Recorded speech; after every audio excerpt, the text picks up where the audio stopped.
From crushing defeats to triumphant victories, Xbox Game Pass hosts some of the most punishing and rewarding Souls-like experiences. Let's explore these brutal masterpieces. Let's start with Lords of the Fallen. Much like its 2014 version, this game is both impressive and a little polarizing. Even though it comes from a smaller publisher, using Unreal Engine 5 means it looks and feels like a big-budget title. The game features two different realms and a twist on the usual death mechanic. Its level design is ambitious, and while the boss fights are epic, some of them can feel a bit simple. Moving on, we have Eternal Strands. This game blends adventure and action in a way that's both fun and familiar, drawing inspiration from titles like Dragon's Dogma and Shadow of the Colossus. You'll explore a beautiful fantasy world, complete with changing weather that sometimes creates unexpected challenges. Even though it isn't a pure Souls-like, its huge, tough boss battles are sure to test your skills.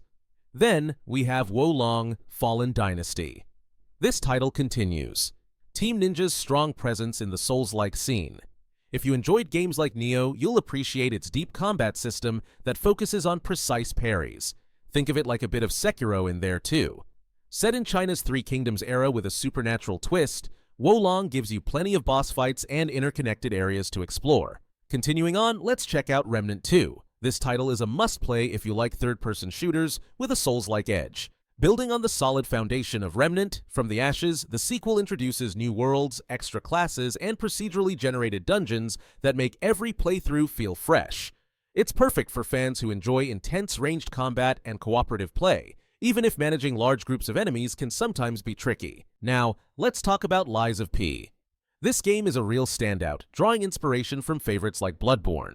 It tells a dark, intriguing story inspired by the tale of Pinocchio, where you play as a puppet navigating a creepy city filled with monstrous foes. The combat is fast-paced and rewarding, focusing on careful guarding and deflections, with dodging as a backup. It's polished, ambitious, and might just change what you expect from a Souls-like. As we keep going, Nine Souls comes into view. This game shines with its emphasis on fast, precise parries, reminiscent of Sekiro. Set in a vibrant sci-fi world inspired by Asian mythology, you step into the shoes of Yi as you face off against 9 unique enemies. Although it may not be as complex as some other titles, it still presents a significant challenge and keeps you engaged. Next in line is Ashen. Remember when this game first made waves back in 2018? Its open-world design lets you explore right from the start, and even today, it still has its own charm. Instead of the traditional leveling system, Ashen ties your health and stamina to quests and collectibles, encouraging you to explore and grow stronger as you go along. Finally, let's wrap up with Atlas Fallen Reign of Sand from Deck 13. Known for titles like The Surge, Deck 13 brings a different flavor to the table here. This game doesn't follow the typical Souls-like formula exactly. Instead, it offers a fast-paced hack-and-slash experience. Some might call it a Souls-light, meaning it's a bit lighter yet still packs a punch. So there you have it, 8 unique Souls-like experiences on Xbox Game Pass, each with its own twist on challenging gameplay. Let us know in the comments which game you're most excited to try next, and happy gaming!